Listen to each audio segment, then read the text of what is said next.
Здравейте всички, това пак е продължението на проекта Collab. През времето, от което имах като малка почивка, така да го наречем, реших да отида да ви покажа перката, която смятам да използвам. Махнал съм логото, за да не правим рекламации на разни компании. За мен няма значение дали ще е някаква скъпа перка или най-ефтината. Въпросът е да се върти както трябва и да не шуми. Интересното е, че когато отидете в някой магазин за компютърни части и питате за перка, всеки ще ви каже, че перката трябва да издухва въздуха от компютъра. Давай вятър. Компютъра. Аз обаче съм на друго мнение. Според мен трябва да вкарва въздух вътре. Да го погледнем така. Представете се, че сте на пътя, на тротуара отвън или на пътя, където минават колите и ви е горещо. Което според вас е по-добре? Да ви издухва вятъра, в смисъл такъв да се изсмуква топлия въздух от вас по някакъв начин, или да ви духне един вятър и да ви стане по-хладно. Аз съм на този принцип. Перката, както виждате, е отчупена в двата края. Това е поради други модинг причини, така да ги наречем. И смятам, че ще спомогне за структурата на плексогласовата кутия, която ще наподобява нещо такова. Тук ще е с обледния глед или ще са остри самата конструкция отгоре. И така, стигнахме до разглобяването. Тук са основните неща. Ето това тук е кабела за монитора. Тези кабелите по принцип са надписани коя букса за къде е. Това е за вентилатора, този малък кабел тук. Малко не мога да ви покажа, което е много жалко. Тези тук са за... Тук е надписано, обаче не виждам къде е надписано. Странно, този не е надписан. А този малкият от вътрешна страна е за говорителите. Ето тук. Този не мога да ви кажа, защото не виждам никъде къде пише. Това е микрофона. И другите неща се виждат, що горе ясно. Така. Значи, по принцип развъртяхме всички болтове отдолу. И сега трябва платката само да се повдигне. Откачаме всички... Микрофона не, той е закрепен към платката. Откачаме кабелите нежно, тъй като ще ни трябват. Видеото откачено. Този дългия. О, този мисля, че е за камерата. Да, камера. Точно така. Камерата пише на него. Бъркам се. Пише го и отдолу точно под буксата. И перката.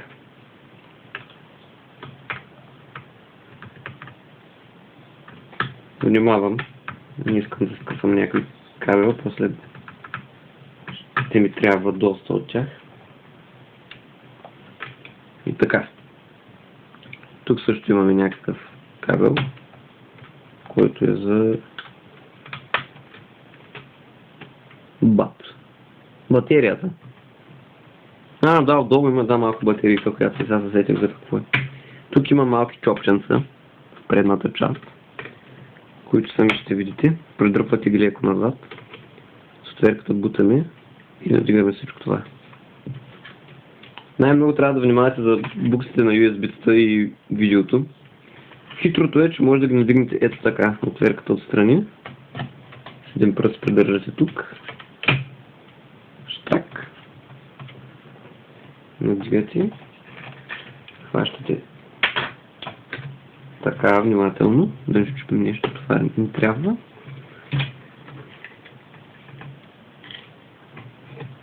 И сме готови. Само че единия кабел се откачи.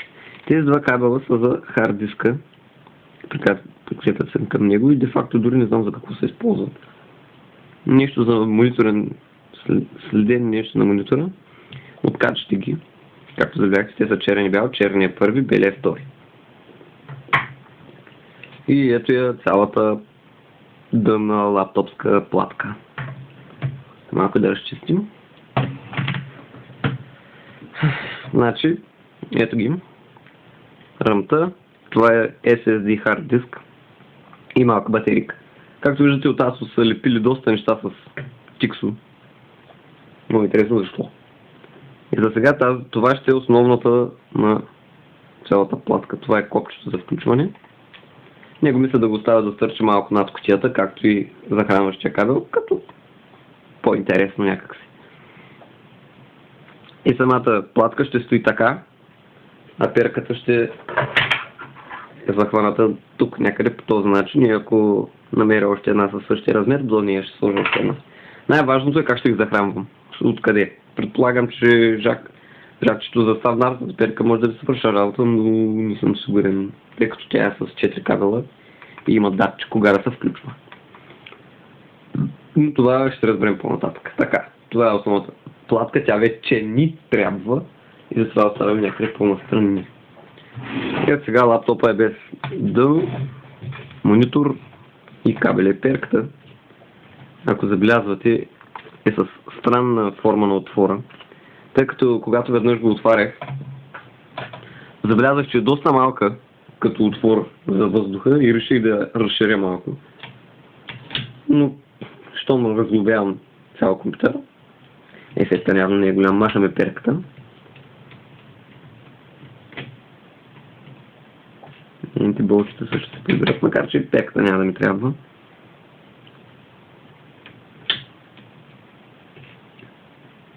За по-нататъчното развитие, тъй като това е почти незначителна перка и явно не спомага достатъчно. Ето я. Може да видите дъбките. И тя отива настрани. И сега най-трудното трябва да разглобим монитора. Той по принцип има болчета, ако не се лъжа, под гумените оплътнения.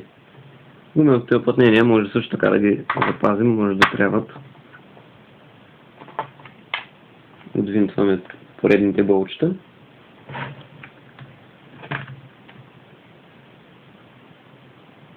Този път няма проблем с взимането им от... Тук едно заяде малко с взимането им от лаптопа.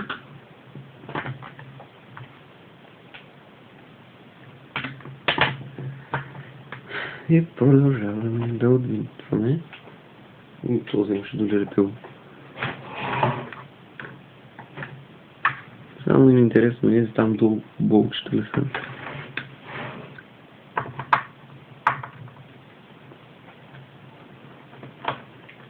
Важно е да не губим кабелите най-вече. Ето и тези тук искам да разбера. От тапички са. Значи, отдолу 100% има болт. Ето го и него.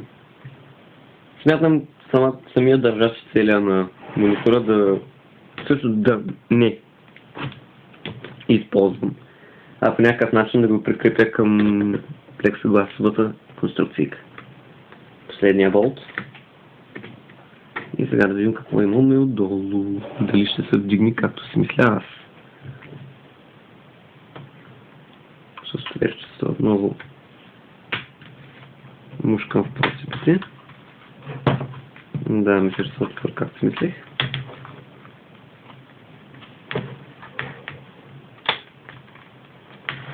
Ето ги тези панти. Тях може да ги използваме като да ги дръпнем и да повдигнем, но малко ме е страх да не взема да щупя нещо. Кой знае, може да трябва или го продам на някой, който му трябва. Който може би прави обратно от компютъра лаптоп.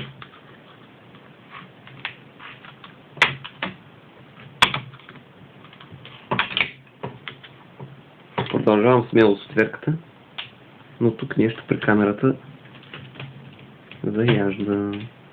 Не мога да разбера камерата ли пречи или не. Не ми пречи. Отново тук има чопчета, които са гадно разположени. В принцип тези лаптопи съм ги виждал с тъчскрин екрани. И би ми харесала идеята да не изчупим така екрана. Ето го. И би ми харесала идеята за... Да, тук ще излезе колонката. Така казвах, че би ми харесала, която е сменяно, което е любопитно. И до сега не съм отварял това, но...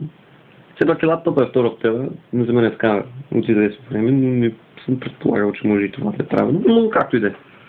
Не ми е фатален проблем. Ето е предната рамка, може да я видите. Ето го и разфасования лаптоп вече. Както казах, виждал съм с 7-инчови разфасовани лаптопи и с които използват екран от тъчскрин и фактически тук е тъч и може да се работи като тъч лаптоп.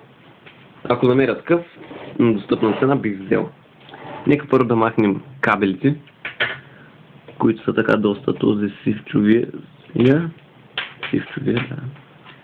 И за камерата, която отново е лепена с... Тико вижда, че кабел е доста дълъг, което се очакваше. След това, ето тук, смятам да взема цялата платка с камерата, тъй като не са да използвам. Нищо не ми се получава номера.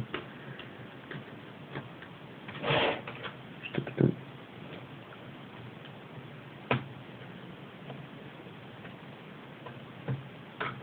Ясно.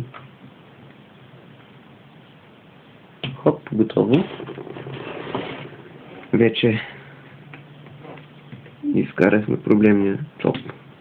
Сега да изкараме цялата платка, на която е камерата. От тя е залепена. Супер. Ето това е камерата. Колко е портативна.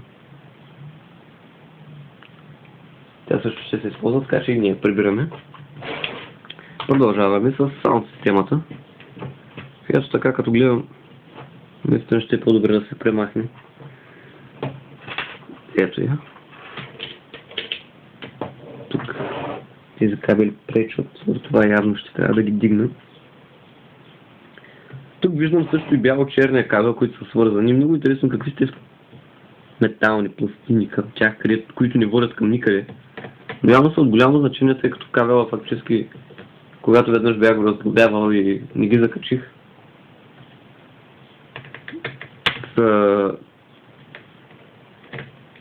не искаше да тръгне операционната му система, явно са важни. Затова по някакъв начин тях ще трябва да изкарам или да използвам нещо друго в кутията. Може би болтовите, които ще държат останалата част от конструкцията. Така като гледам времето и на този тип също приключва, така че ще го спирам и веднага започвам друг.